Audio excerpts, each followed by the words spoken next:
Hello everybody, and welcome to a special exclusive interview here on quantumplanet.world, or QPW as we like to call it. My name is Davyd Farrell. I'm one of the co-founders of QPW, and I'm also one of the lead interviewers. And today it's my wonderful pleasure to be interviewing one of my best friends, co-host of the Web of Weird podcast, Herbalist, rock and roll legend in his own right, the wonderful, the one and only Pete Jackson Main. How are you, brother? Hey. Yeah, all good. Thank you very much. And looking forward to this actually, because it's been a long time coming. And I know we've said we do this for maybe a year or two now, but we finally got around to it. So that's brilliant. We have, and today we're going to be doing something a little different from anything that myself and Pete have talked about before. And the reason for that is, along with being a herbalist, and now I would say a quantum plant herbalist, Pete is also an iridologist. And shortly I'm going to be getting stuck into what is iridology and how did Pete get into it. But the reason that we're talking about it today is that Pete has just basically, I think, re-edited his original book on iridology that has been revamped and reissued, and we'll be showing a little bit more about that later. And it's due out when, Pete? I think it's pretty much coming out now, isn't it? It's in a couple of days' time. Yeah, A couple of Tuesday, days' time. November 2023. Now, this is a really interesting topic, and the reason we wanted to tie this up now was, first of all, to celebrate the release of Pete's first of two books on iridology, actually. So congratulations, brother. I know you've been working very hard all year on those, actually, and I feel like there's a big kind of wiping of the sweat from the brow from you in the last week or so as his first one got put to bed. So congratulations, first of all, on that. And at the end, we're also going to be putting some details in the show notes as to where you can order your very own signed copy of this book from Mr. Jackson Main himself. So more details on that later. But first of all, bro, as always, thank you for sharing your very precious time with me to get into this topic.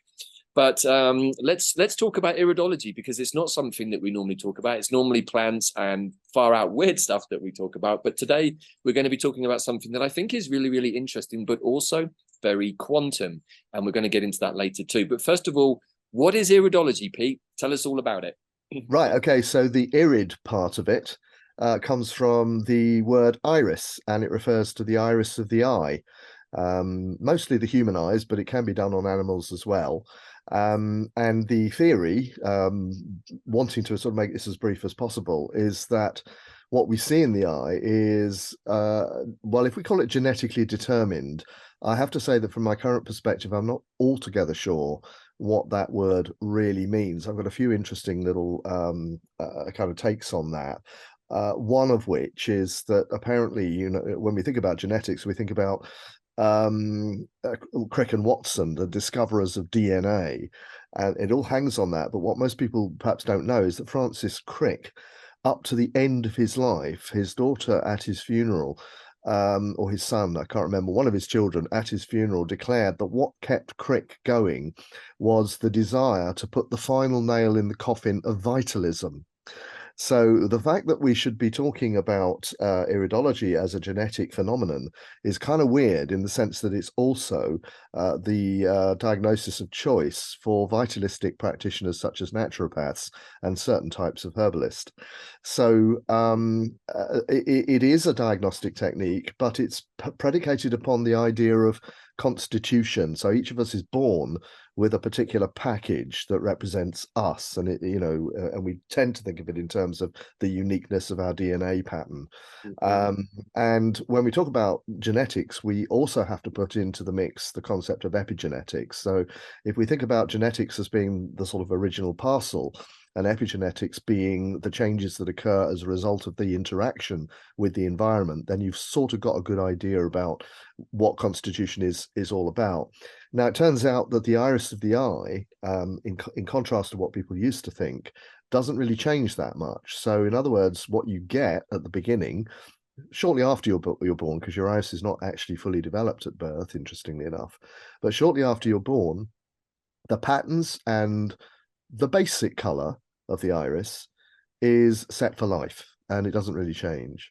And that's kind of extraordinary in a way, because people used to think, well, you know, if I get ill, you should be able to see something coming in my eyes that tells you that, or if I get better, you might be able to see things improving, you know, and the iris sort of going back to some mythical sense of perfection, which actually doesn't exist. And one of the reasons why I really like iridology is because And it's slightly at odds with the way that a lot of people understand it.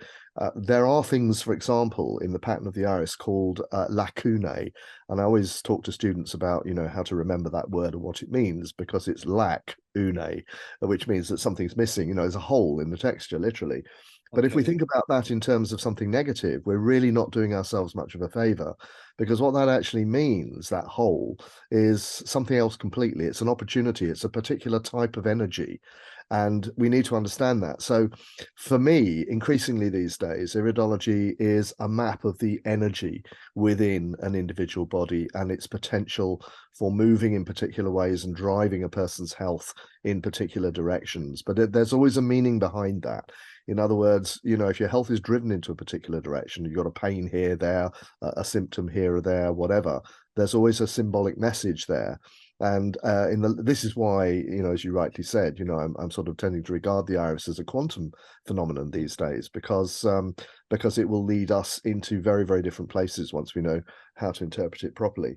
But basically, it's mainly known as being a naturopathic diagnostic technique, something that will serve to guide naturopaths like myself, and I'm a naturopathic herbalist, so I use plant medicine as a big part of my practice, to a correct and appropriate treatment plan for any individual. And the nice thing about it is, of course, is that being a completely unique individual pattern, it leads to a unique and individual treatment plan as well, which I think is, I think I said recently, perhaps on the last Web of Weird, actually, that there was this guy called Hippocrates who's quite famous in medicine, and he once said it's more interesting to know the person that has the disease than to know the disease the person has.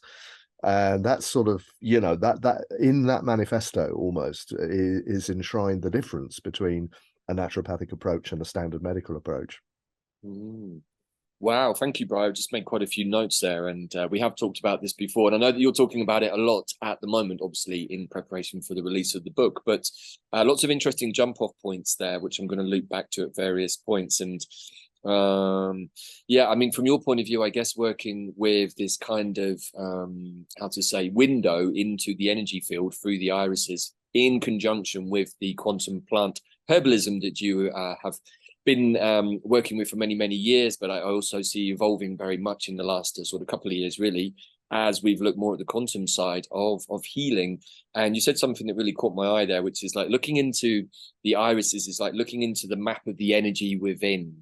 And I think this is where we're both heading with our sort of view of health and well-being, is looking at this whole kit and caboodle here that we call the body, or the vehicle that gets us through this three-dimensional soup, as just the most incredibly profound and exquisite, if not exotic, piece of technology that we could ever possibly have dreamt up. And I know certainly through the quantum plant stuff that we've been questioning many different ideas and theories that have been handed down to us from our forebears and ancestors who worked in this way. But this iridology seems like it's got something a little bit different to offer.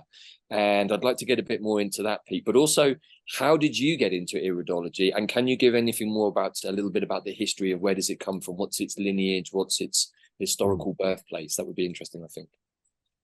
Okay, well, let's start with its historical birthplace, which is actually Hungary in the middle of the 19th century. And a Hungarian boy, actually, who noticed something weird going on in the eye of an owl that he rescued after it was caught in a hunter's trap and took home to nurse back to health in his garden. And he noticed manifestations in, I'm not even going to go into this in too much. It's an apocryphal story, and I was once told by an optometrist that no way could anything that happens in an owl's eye be said to be any kind of have any kind of relevance for the human eye, because they're apparently constructed completely differently. So I'm not even going to go there, but something happened with an owl and a boy that got him thinking about the eyes, and he started first studying his own, and then he started looking at other people's.